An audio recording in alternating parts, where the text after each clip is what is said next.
The interview room fell silent the moment Ethan's phone lit up. 3 smug interviewers leaned forward, ready to humiliate him again until they saw the name glowing on his screen. Their smirks faded. One man's hand actually trembled. A single call had changed the air in the room, thickening it with a truth none of them were prepared to face. To understand how poor Bo brought an entire company to its knees, we must go back. The morning sun had barely climbed above the skyline when the city breathed awake, washing the streets in a soft golden haze. Traffic murmured in the distance, horns blending with the rhythmic clatter of early commuters.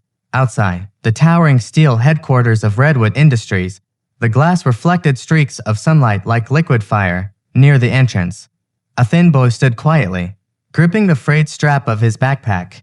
His shoes were scuffed from too many miles, and the cold breeze slipped through the holes in his sleeves. Every exhale trembled as he rehearsed the words he hoped wouldn't fail him today.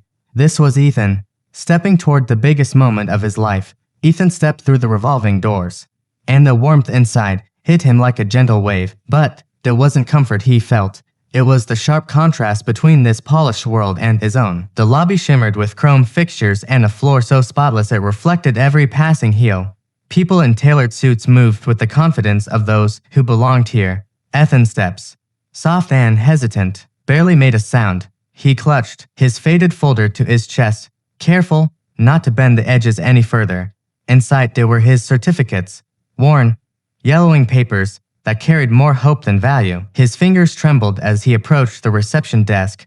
A woman behind it glanced up, her eyes flicking from his old shoes to his patched jacket. For a moment, she said nothing.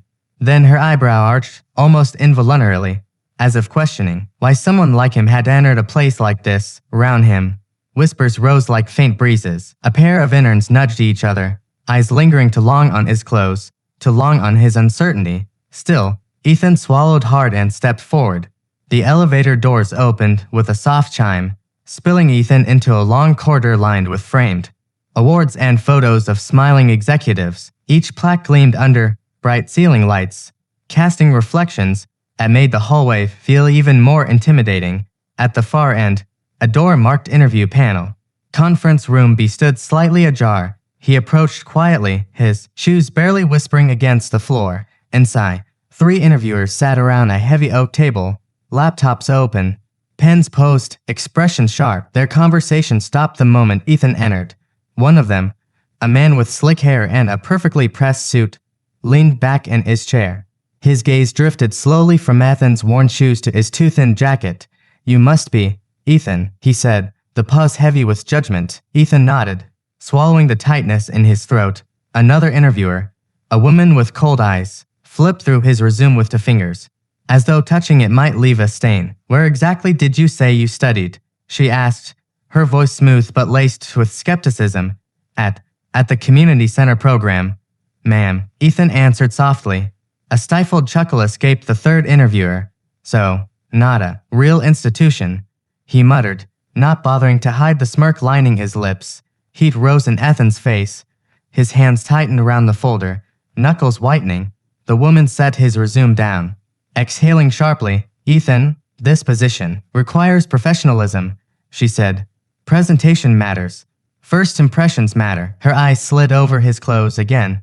Slow, deliberate, cutting round the room. Silence settled thick and heavy. Shame pressed on Ethan's chest until breathing felt like effort. But the interviewers weren't done. Just as the woman opened her mouth to continue, Ethan's phone vibrated inside his pocket, a soft buzz that felt strangely out of place in the tense, stale air of the room. He hesitated, unsure if he should check it. The slick-haired man scoffed. "If that's a friend wishing you luck," he said, "tell them it won't help." The panel chuckled. Ethan's cheeks burned. But he pulled the phone out anyway. One name lit up the screen. "Dad." The interviewers saw it. Their expressions didn't change yet. Ethan whispered, "I am sorry. I need to." "Absolutely not." The woman snapped, "You're not in a position to take calls." But before Ethan could silence the phone, it began to ring, again louder this time, echoing off the conference room walls. The sound filled every corner, vibrating through the metal table legs, pulsing beneath the interviewer's growing irritation. "That's enough," the slick-haired man barked. "If you can't control basic discipline, how will you ever fit in here?" Ethan's hands shook as he declined the call. Moments later, the door swung open. A man in a dark suit not part of the panel stepped inside. Breath slightly rushed. His eyes found Ethan instantly. "Are you Ethan Hale?" he asked.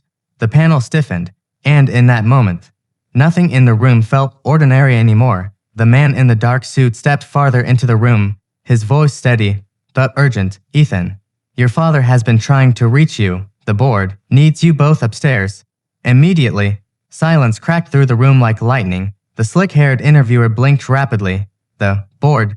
The man nodded once. "Yes, your father, Mr. Hale, chairman of the Hale Investment Group, just acquired majority control of Redwood Industries this morning." His eyes shifted to the panel. He personally requested an update on how his son is being treated. Color drained from every face at the table. The woman who had mocked his resume shut her laptop so quickly it echoed. The third interviewer straightened his suit as if he could somehow erase his earlier laughter. "Ethan," and stood slowly, his breath trembling. But, for the first time, it wasn't from fear.